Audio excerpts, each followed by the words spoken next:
ಮನವಿ ಕೊಟ್ಟರೆ ಕೆಲಸದಿಂದ ತೆಗೆದಾಕ್ತಾರೆ. ಹಾ ಗುರುಜಿ, ಅದಕ್ಕೆ ಅದೊಂದ್ಸರಿ ಮಾಡಿದೇವು ಗುರುಜಿ, ಹಿಂಗ್ ಮಾಡಿ ಎಲ್ಲ ಕೊಟ್ಟಿದ್ದೇವೆ ಗುರುಜಿ. ಕೊಟ್ಟಾಗ 50 ಜನಕ್ಕೆ ತೆಗೆದ್ರು ಗುರುಜಿ. ಹಂಗ ಅದಕ್ಕೆ ಮುಂದೆ ಏನಾಗುತ್ತೋ ಇದು ನೌಕರಿ ಬಿಟ್ಟು ಬೇರೆ ಎಲ್ಲ ಕೆಲಸ ನೋಡ್ಕೋಬೇಕಂತ ವಿಚಾರ ಗುರುಜಿ. ಇದನ್ನೇ ಹೇಳೋದು, ಬಡವನ ಕೋಪ ದವಡೆಗೆ ಮೂಲ ಅಂತ. ಬಡವ ಬಡವನಾಗಿಯೇ ಇರಬೇಕು ನಮ್ಮ ದೇಶದಲ್ಲಿ, ಅದರಲ್ಲೂ ನಮ್ಮ ರಾಜ್ಯದಲ್ಲಿ ಇದು ಅಂಟು ಬಂದ ಜಾಡ್ಯ ನೋಡಪ್ಪ. ಆದರೂ ಪ್ರಯತ್ನ ಮಾಡೋದ್ರಲ್ಲಿ ತಪ್ಪಿಲ್ಲ. ವಿನಯದಿಂದ ಕೇಳ್ಕೊಳ್ಳಿ, ಈ ಥರ ನಮಗೂ ಜೀವನ ಇದೆ, ಈ ಥರ ಕಷ್ಟ ಆಗ್ತಿದೆ ಅಂತ ಒಮ್ಮೆ ಕೇಳ್ಕೊಳ್ಳಿ. ಆದರೂ ನಿನ್ನ ಜೀವನಕ್ಕೆ ಭಗವಂತ ನಿನಗೇನು ಮೋಸ ಮಾಡಿಲ್ಲ. ನಿನ್ನ ಕೈಲಿ ವಿದ್ಯೆ ಇದೆ, ನೀನು ಜ್ಞಾನವಂತರಿದೆಯಾ, ನಿನ್ನ ಬದುಕು ಚೆನ್ನಾಗಿದೆ. ಸ್ವಲ್ಪ ನೀನು ಪ್ರಯತ್ನ ಮಾಡು. ಪ್ರಯತ್ನ ನೀನೊಬ್ಬನ ಪ್ರಯತ್ನ ಅಲ್ಲ, ನಿಮ್ಮೆಲ್ಲರೂ ಸೇರಿ ಪ್ರಯತ್ನ ಪಡಿ, ಖಂಡಿತ ಅನುಕೂಲ ಆಗುತ್ತೆ. ಒಳ್ಳೆಯದಾಗಲಿ. ಗುಲ್ಬರ್ಗಾದಿಂದ ಕರೆ ಮಾಡಿ ಮಾತನಾಡೋದಕ್ಕಾಗಿ ನಾಗರಾಜ್ ಅವರಿಗೆ ಧನ್ಯವಾದಗಳನ್ನು ತಿಳಿಸ್ತಾ ಈಗ ಮತ್ತೊಂದು ಕರೆ ಸಿದ್ಧವಾಗಿದೆ, ಮಾತಾಡ್ಸೋಣ. ಹಲೋ ಹಲೋ ಮೇಡಮ್, ನಮಸ್ಕಾರ ಮೇಡಮ್. ನಮಸ್ತೆ ಅಮ್ಮ, ನಿಮ್ಮ ಹೆಸರು? ನನ್ನ ಹೆಸರು ಮೀನಾ ಅಂತ ಹೇಳಿ, ಮೈಸೂರಿಂದ ಮಾತಾಡ್ತಿರೋದು. ಯಾರ ಬಗ್ಗೆ ಮಾತಾಡ್ತೀರಾ ಮೇಡಮ್? ನಮ್ಮ ಬಗ್ಗೆನೇ ಮಾತಾಡ್ಬೇಕು. ಮನೇಲಿ ಸಿಕ್ಕಾಪಟ್ಟೆ ಸಮಸ್ಯೆ ಜಾಸ್ತಿ ಇದೆ, ಸ್ವಲ್ಪ ಗುರುಜಿ ಹತ್ರ ಮಾತಾಡ್ಬೇಕು ಮೇಡಮ್. ಖಂಡಿತ ಮಾತಾಡಿ. ಹಲೋ. Okay madam. ನಮಸ್ಕಾರ ಗುರುಜಿ. ನಮಸ್ಕಾರ ತಾಯಿ, ಹೇಳಮ್ಮ. ಎಷ್ಟು ದಿವಸದಿಂದ ನಾವು ಕೇಳ್ತಾ ಇದೀನಿ ಗುರುಜಿ, ನಂಗೆ ಲೈನೇ ಸಿಕ್ಕಿಲ್ಲ, ಇವತ್ತು ಸಿಕ್ಕೈತೆ ಗುರುಜಿ. ಒಳ್ಳೇದಾಗ್ಲಿ ತಾಯಿ, ಹೇಳಮ್ಮ. ನನ್ಗಂತೂ ಮನೇಲಿ ಸಿಕ್ಕಾಪಟ್ಟೆ ಪ್ರಾಬ್ಲಮ್ ಗುರುಜಿ. ಮಕ್ಕಳು ಮರಿ ಯಾರಿಂದಲೂ ನೆಮ್ಮದಿ ಇಲ್ಲ ಗುರುಜಿ. ನನಗೆ ಇಲ್ಲಮ್ಮ, ಗಂಡ ಒಂಥರ, ಮಕ್ಕಳು ಒಂಥರ, ಮಗಳು ಮದುವೆ ಮಾಡ್ಬೇಕು ಗುರುಜಿ, ಯಾವ್ದು ಸೆಟ್ ಆಯ್ತಾನೆ ಇಲ್ಲ. ಮಾಡ್ಬೇಕಾ? ಮಾಡಿದ್ಯಾ? ಮಾಡ್ಬೇಕು ಸರ್, ಮಾಡ್ಬೇಕು ಇವಾಗ ಗುರುಜಿ, ಇನ್ನೂ ಮಾಡಿಲ್ಲ ಗುರುಜಿ. ಇರಲಿ, ಫಸ್ಟ್ ಮನೆ ಪರಿಸರ ಒಂದು ಸ್ವಲ್ಪ ಶಾಂತಿ ತಂದುಕೊಳ್ಳಿ. ಮನೆ ಪರಿಸರದಲ್ಲಿ ಒಂದು ಸ್ವಲ್ಪ ಶಾಂತಿ, ನೆಮ್ಮದಿ ಸಿಗಲಿ. ಪ್ರಾಬ್ಲಮ್ ಗುರುಜಿ. ಯಾಕೆಂದ್ರೆ ಮನೆ ಪರಿಸರ ಹೇಳಿದ್ದೆಲ್ಲ ನಾನು ಕೇಳ್ತಾನೆ ಇದೀನಿ, ಎಲ್ಲ ಮಾಡ್ತಾನೆ ಇದೀನಿ ಗುರುಜಿ. ಇರ್ಲಿಮ್ಮ, ನಮ್ಮ ಕರ್ಮಫಲನು ಕಳಿಬೇಕಲ್ವಾ? ನಮ್ಮ ಕರ್ಮಫಲ ಕಳಿದಿರ ಎಲ್ಲರೂ ನನಗೆ ಬರೀ ಮೋಸ ಮೋಸ ಮೋಸ ಮಾಡೋರೆ ಗುರುಜಿ. ಇಲ್ಲಮ್ಮ, ಅನುಕೂಲ ಆಗುತ್ತೆ, ಧೈರ್ಯ ತನ್ಕೋ. ನೀನು ಮಾಡ್ತಕ್ಕಂಥದ್ದು, ನೀನು ಆರಾಧನೆ ಮಾಡ್ತಕ್ಕಂಥದ್ದು ಭಗವಂತ ನೀನು ಕೈ ಬಿಡೋದಿಲ್ಲ. ಆದರೆ ಕರ್ಮಫಲ ಅಂತಕ್ಕಂಥದ್ದು ಒಂದು ಇರುತ್ತಲ್ಲ, ಅದು ಕಳೆಯೋ ತನಕ ನಮಗೆ ಈ ಜನ್ಮದಲ್ಲಿ ಇವೆಲ್ಲ ಪ್ರಾರಬ್ಧ ಕರ್ಮಗಳ ಥರನೇ ಇರುತ್ತೆ. ಆದರೂ ನಿನ್ನ ಸ್ವರತರಂಗದಲ್ಲಿ ಮುಂಬರ್ತಕ್ಕಂಥ ದಿನಗಳು ಸಾಕಷ್ಟು ಬೆಳಕಿದೆ, ಒಳ್ಳೆಯದಾಗುತ್ತೆ, ಧೈರ್ಯ ತಂದ್ಕೊಳ್ಬೇಕು. ಆದರೆ ಪ್ರಸ್ತುತ ಅನ್ನೋದು ಸಿಕ್ಕಾಪಟ್ಟೆ ಇದೆ ಗುರುಜಿ. ಏನಂದ್ರೆ ಯಾವುದೇ ಕೈ ಹಾಕಿದ್ರು ಯಾವುದು ಕೈ ಹತ್ತುತ್ತಾನೆ ಇಲ್ಲ ಗುರುಜಿ. ನಮ್ಗೆ ಮನೆಯವ್ರು ಏನು ಕೆಲಸ ಮಾಡ್ತಾರಮ್ಮ? ಅವ್ರು ಐರನ್ ಮಾಡ್ತಾರೆ ಗುರುಜಿ. ಇರಲಿ, ಆಲೋಚನೆ ಮಾಡಬೇಡಿ, ಧೈರ್ಯವಾಗಿರಿ, ಒಳ್ಳೆಯದಾಗತ್ತೆ. ಸ್ವಲ್ಪ ದಿವಸ ಅಷ್ಟೇ ಕಷ್ಟ ಇದು, ಈ ಕಷ್ಟ ಮುಗಿಲಿ, ಖಂಡಿತ ಅನುಕೂಲ ಆಗುತ್ತೆ. ನೀವೆಲ್ಲಿ ವಾಸ ಇರೋದು? ಮೈಸೂರಲ್ಲಿ ಗುರುಜಿ. ಮೈಸೂರಲ್ಲಿ ಹತ್ತಿರದಲ್ಲಿ ತಾಯಿ ಚಾಮುಂಡಿ ಆಸ್ಥಾನಕ್ಕೆ 9 ಮಂಗಳವಾರ ತಾಯಿ ಚಾಮುಂಡೇಶ್ವರಿ ಆಸ್ಥಾನಕ್ಕೆ ಹೋಗಿ ಅಮ್ಮನವರಿಗೆ ಬೆಲ್ಲದ ಚೆಲ್ಲ ಆರತಿ ಮಾಡಿ. ಬೆಲ್ಲದ ಚೆಲ್ಲಿ ಒಂದು ಗುರುಜಿ, ನಮ್ಮ ಮಗಳ ಬಗ್ಗೆ ಕೇಳ್ಬೇಕಾಯ್ತು ಗುರುಜಿ. ಮದುವೆನೇ ವಿಳಂಬ ಆಯ್ತಾ ಇದೆ. ಮದುವೆ ವಿಳಂಬ ಆಗ್ತಾ ಇದೆ ಅಂದರೆ ಬಹುಶಃ ಆತನ ಜಾತಕದಲ್ಲಿ ಏನಾದ್ರು ದೋಷಗಳಿರಬಹುದೇನೋ, ಅದಕ್ಕೋಸ್ಕರ ಈ ಥರ ಆಗ್ತಾ ಇರಬಹುದು. ನೀವು ತಾಯಿನ ಪ್ರಾರ್ಥನೆ ಮಾಡಿ, ಮಗನಿಗೆ ಈ ಥರ ಮಂಗಳಕಾರಿ ಆಗಬೇಕಾಗಿದೆ, ಆಶೀರ್ವಾದ ಮಾಡಮ್ಮ ಅಂತೇಳಿ 9 ಮಂಗಳವಾರ ಸಂಕಲ್ಪ ಮಾಡಿ ಹೋಗುವಾಗ ಮಗನೂ ಜೊತೆಲಿ ಕರ್ಕೊಂಡು ಹೋಗಿ. ಖಂಡಿತ ಕಾರ್ಯಸಿದ್ಧಿ ಆಗುತ್ತೆ, ಯಶಸ್ಸಾಗುತ್ತೆ. ಮಗಳು ಒಳ್ಳೇದಾಗುತ್ತೆ, ಆಲೋಚನೆ ಮಾಡಬೇಡಿ. ಮಗಳಿದ್ದಾಳ ಮನೆಯಲ್ಲಿ? ಇಲ್ಲ ಗುರುಜಿ, ಕೆಲ್ಸಕ್ಕೆ ಹೋಗಿದ್ದಾಳೆ. ಒಳ್ಳೇದಾಗಲಿ, ಧೈರ್ಯ ತಂದ್ಕೊಳ್ಳಿ. ನೀವು ನಾನು ಹೇಳುವಂಥ ಸಂಕಲ್ಪ ಇದು ಪರಿಪೂರ್ತಿ ಮಾಡಿ, ತಾಯಿ ಆಶೀರ್ವಾದ ನಿಮಗಾಗುತ್ತೆ, ಶೀಘ್ರವಾಗಿ ಅವಳ ವಿವಾಹ ಆಗಲಿ, ಒಳ್ಳೇದಾಗಲಿ. ಗುರುಜಿ, ಈಗ ಪಂಚಾಂಗ ಶ್ರವಣ ಮಾಡೋದಾ? ಖಂಡಿತಮ್ಮ. ಭಗವತಿ ಶ್ರೀರಾಜರಾಜೇಶ್ವರಿ ನಮಃ. ಕಲ್ಯಾಣಾದ್ಭುತಗಾತ್ರಾತ್ ಕಾಮಿಧಾರ್ಥಪ್ರದಾಯಿನೀಂ ಶ್ರೀಮದ್ ವೆಂಕಟನಾಥಾಯಾಂ ಶ್ರೀನಿವಾಸಾಯ ಮಂಗಳಂ. ನಿರಂಜನಾಯ ವಿದ್ಮಹೇ ನಿರಾಭಾಸಾಯ ಧೀಮಹಿ ತನ್ನ ಶ್ರೀನಿವಾಸ ಪ್ರಚೋದಯಾತ್. ಓಂ ಶ್ರೀನಿವಾಸಾಯ ನಮಃ. ಶ್ರೀ ವೆಂಕಟೇಶಾಯ ನಮಃ. ಲಕ್ಷ್ಮೀಶಾಯ ನಮಃ. ಲಕ್ಷ್ಮೀ ಜನಾರ್ದನಾಯ ನಮಃ.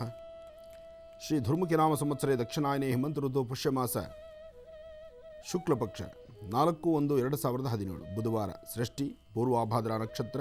ಇವತ್ತು ತುಳುವ ಸೃಷ್ಟಿ ಅಂತಲೂ ಹೇಳ್ತಾರೆ. ಇವತ್ತಿನ ಸೃಷ್ಟಿ ಭಾಳ ವಿಶೇಷವಾಗಿರ್ತಕ್ಕಂಥದ್ದು. ಬುಧವಾರ ಮಹಾವಿಷ್ಣುವನ್ನ ಪ್ರಾರ್ಥನೆ ಮಾಡ್ತಾ ಜೊತೆಗೆ ಸುಬ್ರಹ್ಮಣ್ಯೇಶ್ವರನ ಆರಾಧನೆ ಮಾಡ್ತಕ್ಕಂಥದ್ದು ಸಹಿತ ಭಾಳ ವಿಶೇಷ. ಹಾಗಾಗಿ ಎಲ್ಲೆಲ್ಲಿ ಸುಬ್ರಹ್ಮಣ್ಯೇಶ್ವರನ ಕ್ಷೇತ್ರಗಳಿದೆಯೋ ಅಥವಾ ಮನೆಯಲ್ಲೇ ಆದರೂ ಶ್ರದ್ಧಾಭಕ್ತಿಯಿಂದ ಒದ್ದೆಯನ್ನು ಉಟ್ಟು ನಾಗೇಂದ್ರನ ಚಿಕ್ಕದಾದಂತಹ ಒಂದು ಬೆಳ್ಳಿ ನಾಗಪ್ಪನೋ ಅಥವಾ ಮನೆಯಲ್ಲಿರ್ತಕ್ಕಂಥ ನಾಗದೇವರನ್ನು ಇಟ್ಟು ನಾಗದೇವರಿಗೆ ಒಂಚೂರು ಹಾಲು ತುಪ್ಪವನ್ನು ಹಾಕಿ ಶ್ರದ್ಧಾಭಕ್ತಿಯಾಗಿ ಪ್ರಾರ್ಥನೆ ಮಾಡಿ, ಮನೆಯಲ್ಲಿರ್ತಕ್ಕಂತಹ ಯಾರಾದರೂ ಒಬ್ಬರು ಹೋಗಿ ಎಲ್ಲಿ ಮನೆ ಸುತ್ತಮುತ್ತ ಪ್ರಾಂತ್ಯಗಳಲ್ಲಿ ಎಲ್ಲಿ ಹುತ್ತವಿರುತ್ತೋ ಆ ಹುತ್ತದ ಮಣ್ಣಿನ ಪ್ರಸಾದವನ್ನು ತನ್ನಿ. ಆ ಹುತ್ತದ ಮಣ್ಣಿನ ಪ್ರಸಾದ, ಮೃತ್ತಿಗೆ ಪ್ರಸಾದ ಸ್ವಲ್ಪ ತಂದು ಮನೆಯಲ್ಲಿಟ್ಟು, ಮನೆಯಲ್ಲಿರ್ತಕ್ಕಂಥ ಪ್ರತಿಯೊಬ್ಬರು ಸಹಿತ ಕಣ್ಣಿನ ರೆಪ್ಪೆ ಮೇಲೆ, ಕಿವಿಯ ಹಾಳೆಗಳಿಗೆ, ಗಂಟ್ಲತ್ರ, ಎದೆ ಭಾಗಕ್ಕೆ ಈ ತರಹ ನಾವು ಆ ಮಣ್ಣಿನ ಪ್ರಸಾದವನ್ನು ಹಚ್ಕೊಳ್ಳೋದ್ರಿಂದ ಇದಿಷ್ಟೂ ಭಾಗಗಳನ್ನು ಸುಬ್ರಹ್ಮಣ್ಯೇಶ್ವರನ ಆಶೀರ್ವಾದದೊಂದಿಗೆ ಎಲ್ಲವೂ ಕಾಯುತ್ತಾನೆ. ಭಗವಂತನ ಆಶೀರ್ವಾದ ನಮಗೆ ಸಿಗುತ್ತೆ. ಭಗವತಿ ಶ್ರೀರಾಜರಾಜೇಶ್ವರಿ ನಮಃ. ಓಂ ಸಹಸ್ರಶಿವೃಷ ಪುರುಷಃ ಸಹಸ್ರಾಕ್ಷ ಸಹಸ್ರಪಾದ್ ಸಭೌಮಿಂ ವಿಶ್ವದೋ ಋತ್ವಾತ್ಯದಿಷ್ಠ ದಶಾಂಗುಲಂ ಪುರುಷ ಏವೇದಕಂ ಸರ್ವಂ ಯದ್ಭೂತಂ ಯದ್ಭವ್ಯಂ ಉತಾಮೃತ ಸ್ವಸ್ಯೇಷಾನಃ ಇದನ್ನೇನಾ ತಿರೋಹತಿ. ಸುಬ್ರಹ್ಮಣ್ಯೇಶ್ವರ ಕಾಪಾಡಪ್ಪ. ಸುಬ್ಬ ಸುಬ್ಬ ಗೋವಿಂದ, ಸುಬ್ರಹ್ಮಣ್ಯ ಗೋವಿಂದ, ಸುಬ್ಬ ಸುಬ್ಬ ಗೋವಿಂದ, ಸುಬ್ರಹ್ಮಣ್ಯ ಗೋವಿಂದ. ಸುಬ್ರಹ್ಮಣ್ಯೇಶ್ವರನ ಶ್ರದ್ಧಾಭಕ್ತಿ ಪ್ರಾರ್ಥನೆ ಮಾಡಬೇಕಿವತ್ತು. ಅದಕ್ಕಾಗಿ ಕ್ಷೇತ್ರಗಳೆಲ್ಲೇ ಇದ್ದರೂ, ಎಲ್ಲೇ ನಾಗದೇವರು ಕಂಡರೂ, ಅದರಲ್ಲೂ ಅಶ್ವತ್ಥನಾರಾಯಣ ಅಶ್ವತ್ಥಗಡ್ಡೆಯಲ್ಲಿ ನಾಗದೇವರಿದ್ದರೆ ಮೊದಲು ಜಲದಿಂದ ಶುದ್ಧಿ ಮಾಡಿ, ಅನಂತರ ಆಪ್ಯ ಹಾಲನ್ನು ಹಾಕಿ, ಅನಂತರ ಪುನಃ ಜಲವನ್ನು ಹಾಕಿ. ಆದರೆ ಏನೇ ಹಾಕಿದ್ರೂ ರಸ್ತೆಗೆ ಬರಬಾರ್ದು, ಇನ್ನೊಬ್ಬರು ತೊಳಿಬಾರ್ದು. ಆ ಪ್ರಕಾರವಾಗಿ ಚಿಕ್ಕದಾಗಿ ಚೊಕ್ಕಟವಾಗಿ ಮಾಡಿ, ಅದಾದಮೇಲೆ ಅರಿಶಿಣವನ್ನು ಕೈಯಲ್ಲಿ ಕಲಿಸ್ಕೊಂಡು ಸ್ವಾಮಿಗೆ ಬಾಲದಿಂದ ಹಿಡಿದು ನೆತ್ತಿಯ ತನಕ ಅರಿಶಿಣವನ್ನು ಹಚ್ಚಿ, ಅರಿಶಿಣ ಲೇಪನ ಆದ ನಂತರ, ಅಂದರೆ ಶ್ರೀಗಂಧ ಅರಿಶಿಣದ ಲೇಪನ ಆದ ನಂತರ ಸ್ವಾಮಿಗೆ ಕುಂಕುಮವನ್ನಿಟ್ಟು ಲಕ್ಷಣವಾಗಿ ಒಂದಿಷ್ಟು ಹೂವಿಟ್ಟು, ಆಗ ಸ್ವಾಮಿಗೆ ತೆಂಬಿಟ್ಟಾಗಲಿ ಹಾಲನ್ನಾಗಲಿ ನೈವೇದ್ಯಕ್ಕೆ ಕೊಡ್ತಕ್ಕಂಥದ್ದು ಬಹಳ ವಿಶೇಷ. ಈ ಪ್ರಕಾರವಾಗಿ ನಾಗಾರಾಧನೆ ಮಾಡತಕ್ಕಂಥದ್ದು, ಅಶ್ವತ್ಥನಾರಾಯಣ ಆಸ್ಥಾನದಲ್ಲಿರ್ತಕ್ಕಂಥ ನಾಗದೇವರ ಆರಾಧನೆ ಮಾಡೋದರಿಂದ ಇಷ್ಟಾರ್ಥಗಳನ್ನು ಸಿದ್ಧಿಪಡಿಸ್ಕೊಳ್ಬೋದು. ಒಳ್ಳೆಯದಾಗಲಿ. ಇನ್ನು ಆದಿತ್ಯಾದಿ ನವಗ್ರಹಗಳನ್ನು ಪ್ರಾರ್ಥನೆ ಮಾಡಿ ಇವತ್ತಿನ ರಾಶಿಫಲ ಹಾಗೆ ಇನ್ನಷ್ಟು ಹೆಚ್ಚು ಮಾತಾಡುವಂಥದ್ದಿದೆ. ಆದರೆ ಮಾತು ಜಾಸ್ತಿ ಆಗಬೇಕು, ಆದರೆ ಸ್ವರದಲ್ಲಿ ಶಕ್ತಿ ಇಲ್ಲದಂತಾಗಿದೆ.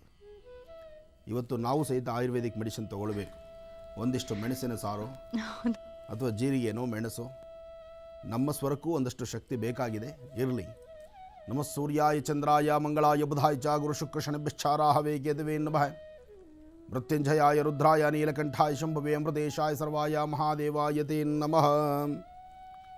ಆದಿತ್ಯಾದಿ ನವಗ್ರಹಗಳನ್ನು ಪ್ರಾರ್ಥನೆ ಮಾಡಿ ರಾಶಿಫಲಗಳನ್ನು ಶುರು ಮಾಡೋಣ. ರಾಶಿಫಲ ಶುರು ಮಾಡೋಣ ಅಂದಾಗ ಎಲ್ಲರ ಮುಖದಲ್ಲೂ ಮಂದಹಾಸ. ಇವತ್ತು ಬೇಗ ರಾಶಿಫಲ ತಗೊಳ್ತಾ ಇದ್ದಾರೆ ಗುರುಗಳು. ಖಂಡಿತ ರಾಶಿಫಲವನ್ನು ಬೇಗನೆ ತಗೊಳ್ಳೋಣ. ಮೊದಲನೇದಾದಂಥ ರಾಶಿ ಮೇಷರಾಶಿ. ಮೇಷರಾಶಿಯಲ್ಲಿರ್ತಕ್ಕಂಥವ್ರು, ರಾಶಿಫಲದಲ್ಲಿ ಮೇಷರಾಶಿಯವರಿಗೆ ಚಂದ್ರ ಮತ್ತು ಬುಧ ಇರ್ತಕ್ಕಂಥ ಆಸ್ಥಾನ ಚೆನ್ನಾಗಿದ್ದು, ಇವತ್ತು ಮೇಷರಾಶಿಯವರು ತಪ್ಪದಿರ ಸುಬ್ರಹ್ಮಣ್ಯೇಶ್ವರನ ಪ್ರಾರ್ಥನೆ ಮಾಡಿ, ಜೊತೆಗೆ ಮನೆ ದೇವರ ಆರಾಧನೆ ಮಾಡಿ, ನೀವು ಮಾಡುವಂತಹ ಕೆಲಸ ಕಾರ್ಯಗಳಲ್ಲಿ ಸಾಕಷ್ಟು ಲಾಭವನ್ನೇ ಕಾಣ್ತೀರಿ. ಯಥೇಚ್ಛವಾದಂತಹ ಮನಸ್ಥಿತಿ, ನೀವು ಅಂದುಕೊಂಡದ್ದನ್ನು ಸಾಧನೆ ಮಾಡುವಂಥ ಶಕ್ತಿ ಇವತ್ತು ನಿಮ್ಮದು.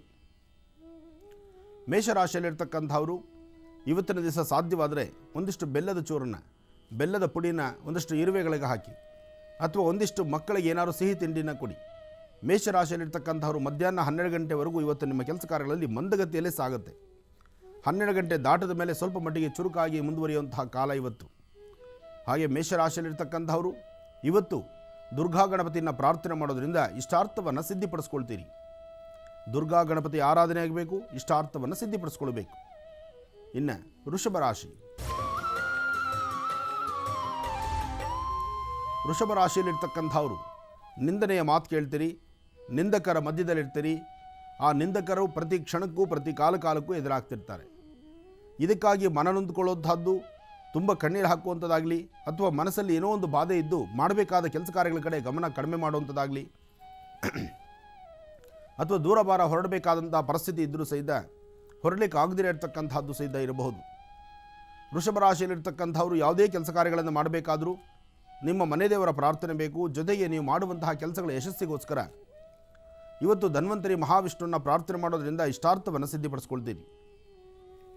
ಮಹಾವಿಷ್ಣುವನ್ನ ಪ್ರಾರ್ಥನೆ ಮಾಡಬೇಕು. ಜೊತೆಗೆ ಸಾಧ್ಯವಾದರೆ 11 ಗರಿಕೆಯನ್ನು ವೃಷಭ ರಾಶಿಯವರು ಕಿತ್ಕೊಂಡು ಆ ಗರಿಕೆಯನ್ನು ಗಣಪತಿ ಪಾದದ ಮೇಲಿಟ್ಟು ಪ್ರಾರ್ಥನೆ ಮಾಡೋದ್ರಿಂದ ಇವತ್ತು ಬಂದೊದಗುವಂತಹ ಸಣ್ಣ ಪುಟ್ಟ ಸಮಸ್ಯೆಗಳಿಂದ ಮುಕ್ತರಾಗ್ತೀರಿ.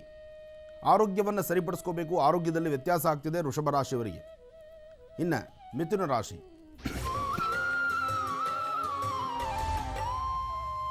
ಮಿಥುನ ರಾಶಿಯಲ್ಲಿರ್ತಕ್ಕಂಥವ್ರು, ರಾಶಿಫಲದಲ್ಲಿ ಮಿಥುನ ರಾಶಿಯವರಿಗೆ ಚಂದ್ರ ಮತ್ತು ಬುಧ ಇರ್ತಕ್ಕಂಥ ಆಸ್ಥಾನ ಮತ್ತು ಶುಕ್ರ ಇರ್ತಕ್ಕಂಥ ಆಸ್ಥಾನ ಚೆನ್ನಾಗಿದ್ದು, ಆರ್ಥಿಕ ಪರಿಸ್ಥಿತಿ ಏನೋ ಸುಧಾರಣೆ ಇದೆ, ಮನಸ್ಸಲ್ಲಿ ಶಾಂತಿ ಇದೆ. ನೀವು ಅಂದುಕೊಂಡಂಥ ಕೆಲಸ ಕಾರ್ಯಗಳನ್ನು ಸಾಧನೆ ಮಾಡ್ತೀರಿ. ಯಥೇಚ್ಛವಾದಂಥ ರೀತಿ ಭಗವಂತನ ಆಶೀರ್ವಾದದೊಂದಿಗೆ ಹೆಚ್ಚೆಚ್ಚು ಲಾಭವನ್ನು ಸಿದ್ಧಿಪಡಿಸ್ಕೊಳ್ತಕ್ಕಂಥ ದಿನ ಇವತ್ತು ನಿಮ್ಮ ಕಾಯಕದಲ್ಲಿ ಮತ್ತಷ್ಟು ಅಭಿವೃದ್ಧಿಯನ್ನು ಕಾಣಬೇಕಾದರೆ, ನೀವು ಮಾಡುವಂತಹ ಕೆಲಸ ಕಾರ್ಯಗಳಲ್ಲಿ ಮತ್ತಷ್ಟು ಲಾಭವನ್ನು ಕಾಣಬೇಕಾದರೆ ಇವತ್ತು ನೀವು ಮಾಡಬೇಕಾಗಿರ್ತಕ್ಕಂಥದ್ದು ಅಶ್ವತ್ಥನಾರಾಯಣನ ಪ್ರಾರ್ಥನೆ ಮಾಡ್ತಕ್ಕಂಥದ್ದು.